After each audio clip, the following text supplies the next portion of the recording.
여러분 안녕하세요? 혹시 최근 들어서 기억력이 예전 같지 않다고 느낀 적 있으신가요? 아는 단어가 입안에서 빙글빙글 맴돌기만 하고 막상 말하려고 하면 생각이 나지 않아 순간 당황했던 경험 있으신가요? 가족이나 친구와 대화하다가 내가 하고 싶은 이야기가 머리까지 올라온 것 같은데 입에서는 나오지 않아서 머뭇거리거나 할 말이 생각이 안 나 머쓱했던 적 분명히 있으실 겁니다. 이런 때마다 괜히 내가 나이가 들어서 그런가? 혹은 너무 건망증이 심해진 것 같아 속상하거나 걱정이 앞서는 분들이 참 많으신데요. 사실 우리 주변에는 이런 기억력 저하나 말문이 막히는 상황이 점점 더 흔해지고 있습니다. 어릴 때는 당연하게 느꼈던 똑똑한 머리와 맑은 집중력이 왜 점점 흐릿해지는 것인지, 혹시라도 내가 치매는 아닐까, 뇌세포가 죽어서 그런가 걱정이 되기도 하고, 혹은 나이가 들면 누구나 겪게 되는 자연스러운 현상일 뿐이라고 위안 삼으면서도 마음 한편이 계속 불안해지죠.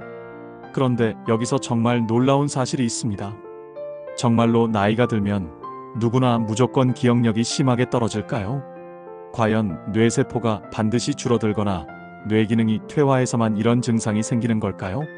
저는 뇌와 신경 그리고 인지과학을 연구한 전문가로서 정말 많은 환자분들을 만나왔습니다. 많은 분들이 머리가 잘 안 돌아가고 말이 막히고 자꾸만 깜빡깜빡한다며 고민을 털어놓으시곤 했습니다. 그런데 하나같이 공통점이 있었습니다. 단순히 나이 때문에가 아니라 뇌로 가는 피의 흐름, 즉 혈류가 원활하지 못할 때 이런 증상이 특히 심하게 나타난다는 거죠. 뇌도 결국 우리 몸의 한 기관이고 계속해서 영양분과 산소를 공급받아야만 바쁘게 일을 잘 해낼 수 있기 때문입니다. 아무리 뇌세포가 멀쩡하다고 해도 머리로 피가 충분히 공급되지 않으면 당연히 머리가 흐릿해지고 단어도 잘 떠오르지 않고 집중력이 흩어집니다. 그리고 의외로 이런 뇌혈류 저하는 생각보다 훨씬 빨리 그리고 쉽게 생기는 일이에요. 주로 누워서 TV를 한 자세로 오래 보거나 스마트폰에 고개를 깊이 숙인 채로 자주 들여다보고 철푸덕한 소파에 푹 눕거나 목에 높고 두꺼운 베개를 대고 잘 때 이런 일상에서의 작은 반복들이 모두 머리로 가는 피의 흐름을 차단하는 원인이 됩니다. 아마 많이 들어보셨을 겁니다. 몸의 순환이 중요하다. 피가 돌아야 건강하다. 그런데 왜 하필 뇌로 가는 혈류가 이렇게까지 중요한 걸까요? 뇌는 항시 많은 연료와 산소가 필요합니다. 피로 산소와 포도당이 전달되지 않으면 단 몇 분만 해도 기능 저하가 바로 시작되고 길게는 수년에 거쳐 서서히 뇌 기능이 떨어지거나 기억과 언어 능력에 문제가 생길 수 있답니다. 가장 대표적인 혈류의 길목이 어디일까요? 바로 귀 뒤쪽 풍지혈이라는 작은 지점입니다. 이곳은 머리와 목이 만나는 중앙에서 약간 귀 뒷부분, 바로 여기는 한의학에서는 물론이고 신경과학 연구자들에게도 뇌로 가는 중요한 혈류의 관문으로 주목받는 지점입니다. 한 가지 더, 목과 어깨, 등 역시 뇌로 혈관이 지나가는 매우 중요한 통로입니다. 이 부위가 오랜 시간 굳어있거나 뻣뻣해지면 혈관이 압박을 받으면서 머리까지 피가 충분히 올라가지 못하게 막히는 거죠.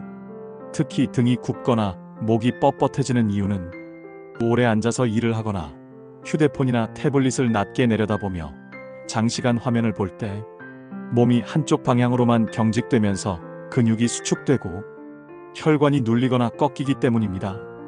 결과적으로 뇌로 향하는 통로가 점점 좁아지고 작은 생활 습관과 자세가 반복되다 보면 어느새 단어가 안 떠오르고 집중이 흐려지고 말문이 막히는 증상으로 이어지게 됩니다.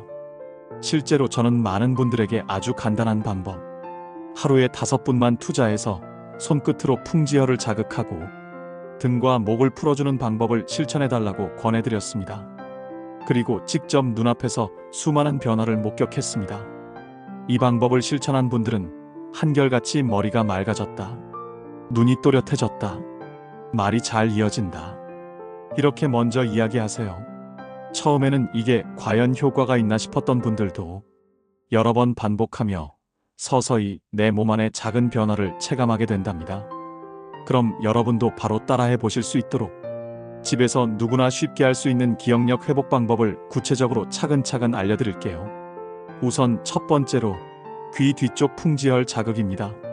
앉은 자세에서 양손을 천천히 귀 뒤로 가져와 보세요.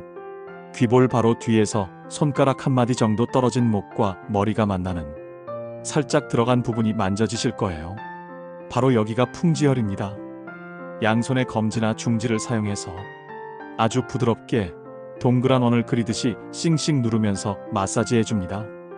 이때 너무 세게 누르면 오히려 아플 수 있으니 편안하게 그래도 지그시 눌러주시는 것이 좋아요. 아주 특별한 도구나 특별한 힘이 들어가지 않아도 괜찮아요. 처음엔 별다른 느낌 없이 그냥 저릿저릿한 듯 하다가 30초쯤 지나면 서서히 머리가 맑아지는 느낌, 눈이 또렷해지는 느낌이 스멀스멀 올라오기 시작합니다. 목덜미가 시원해지거나 등이 따뜻해지는 분도 많으세요. 이 자극이 단순한 마사지가 아니라 뇌로 향하는 피의 흐름을 다시 열어주는 열쇠, 뇌를 깨우는 출발점 같은 역할을 해줍니다. 두 번째 방법은 등을 풀어주는 방법입니다.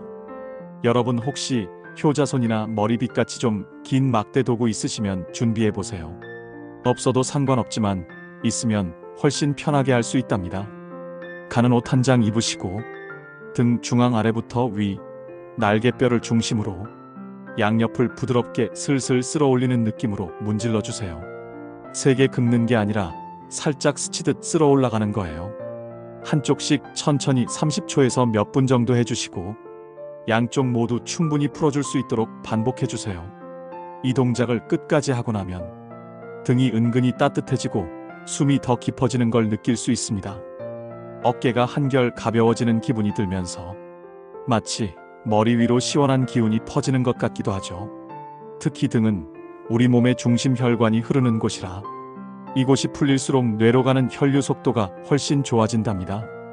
혹시 혼자서 하기 어려우신 분들은 가족끼리 서로 해주셔도 아주 큰 도움이 됩니다. 저녁에 피곤한 하루를 마치고 TV 보기 전에 한 번만 해주셔도 하루 피로가 한결 풀리고 밤에 숙면하는 효과까지 생길 수 있으니 꼭 한번 따라 해보셨으면 좋겠어요. 세 번째 방법은 아주 간단한 목 스트레칭입니다.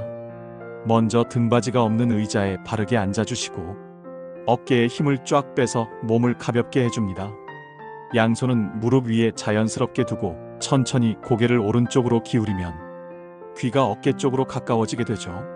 너무 힘주지 말고 무리하지 않는 범위 내에서 목덜미가 가볍게 당기는 느낌이 들 정도면 충분합니다. 그렇게 10초 정도 머물렀다가 천천히 고개를 원래대로 돌린 뒤 이번엔 반대 방향으로도 똑같이 해보세요. 이 동작만 하루에 2번, 3번 반복하셔도 목과 어깨 사이가 풀리기 시작하면서 뇌로 가는 혈류가 훨씬 매끄러워집니다. 다음으로 숨을 천천히 들이마시면서 고개를 뒤로 젖혀 천장을 보는 자세를 해주세요. 이때 어깨도 힘을 풀고 손바닥으로 허벅지를 살짝 누르듯이 하시면 등부터 목까지 이어진 혈관 통로가 쫙 열리는 기분이 들 거예요. 다시 고개를 정면으로 내리면서 천천히 숨을 내쉬는 동작도 여러 번 반복하시면 맑아진 머리와 시원한 눈, 다시 깨어나는 집중력이 자연스럽게 따라옵니다. 지금까지 난 이런 동작이 도움이 될까? 매일 실천하는 게 버겁다 생각하실 수 있지만 알람을 이용하시거나 냉장고 또는 거울에 간단한 메모 한 장 남겨두는 것만으로도 잊지 않고 실천할 수 있습니다. 예를 들어 월요일은 풍지혈 마사지, 화요일은 등을 풀어주기, 수요일은 목 스트레칭, 이런 식으로 요일별로 한 가지씩만 정해두면 부담감도 줄고 실제로 한 달 뒤에는 머릿속이 훨씬 또렷해지는 걸 느끼실 수 있을 거예요. 그리고 이런 작은 실천이 반복되면 머리도 몸도 새로운 기분을 갖기 시작합니다. 실제로 제 환자분들 중에는 평생 남의 도움 받지 않고 살다가 자신 이름조차 잊은 어르신이 몇 주 반복하신 뒤엔 전처럼 자연스럽게 가족 전화번호도 누르고 스스로 일상생활을 챙기는 모습을 보이기도 했어요. 처음엔 의지력 부족이 고민이었는데 습관이 되니 몸이 저절로 기억해서 오늘은 어떤 스트레칭 할 차례인지 먼저 떠올리게 된다고 하시더라고요. 여기에 한 가지 더, 나쁜 습관을 바꾸는 것도 정말 중요합니다. 특히 스마트폰을 오래 보는 습관, 높은 베개를 사용하는 취침 자세, 한 자세로 오랫동안 TV 시청하는 것. 이런 습관이 계속 반복되면 아무리 좋은 자극을 꾸준히 줘도 다시 기억력이 떨어지기 쉬워집니다. 그러니 화면을 볼 땐 반드시 눈높이에 맞춰 들고, 베개는 머리와 목이 일직선이 되게 낮은 걸로 바꾸고, TV를 볼 때 특히 소파에 푹 파묻혀 장시간 움직이지 않으시는 습관은 광고 나올 때마다 잠깐 어깨와 목을 움직여주는 식으로 꼭 개선해 주셔야 합니다. 이렇게 작은 변화 하나만 실천해도 앞으로의 기억력과 뇌 건강은 훨씬 달라질 수 있습니다. 그런데 많은 분들이 이렇게 알고는 있지만 여전히 나는 매일 잊고 실천이 안 된다며 아쉬워하시곤 합니다. 가장 좋은 방법은 매일의 반복과 요일별 실천표, 그리고 가족이나 지인과 함께 상기하며 실천하는 겁니다. 스마트폰 알람을 아예 기억력 챙기기 알림으로 설정해 두시고, 오늘은 어떤 스트레칭 할 차례인지 가족과 함께 체크하거나 손주나 자녀에게 오늘은 등 마사지하는 날이지라고 말해보라고 부탁하는 것도 아주 효과적이에요. 실천표를 한 장만 적어놓고 그날 할 동작을 체크하면서 한 달만 꾸준히 실천해보세요. 작은 변화가 쌓여 나만의 기억력이 돌아오는 것을 경험하게 됩니다. 여기까지 오늘은 기억력 저하의 숨은 원인과 누구나 당장 집에서 실천할 수 있는 풍지혈 마사지, 등 풀기, 목 스트레칭, 이 세 가지 뇌혈류 살리기 실천법을 차근차근 알려드렸습니다. 여러분의 기억력 저하는 절대 늦지 않았습니다. 조금만 더 관심 갖고 작은 습관 한 가지 바꿔나간다면 지금보다 더 젊었던 시절의 내가 다시 깨어나는 멋진 변화를 경험할 수 있습니다. 이 영상을 끝까지 시청하셨다면 지금 이 순간 바로 내 건강을 위한 실천을 시작해보세요.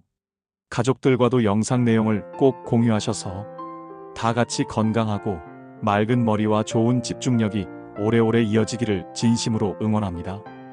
혹시라도 오늘 알려드린 방법이 도움이 되셨다면 알림 설정과 구독도 잊지 마시고, 여러분 모두의 건강한 뇌와 반짝이는 기억력을 항상 응원합니다. 지금 바로 풍지혈을 가볍게 눌러보는 것부터 시작해보세요. 변화는 멀리 있지 않고 바로 오늘 나와 함께 움직이는 작은 실천 속에 있습니다. 여러분의 기억력은 앞으로도 언제든 다시 깨어날 수 있습니다. 지금 시작하세요.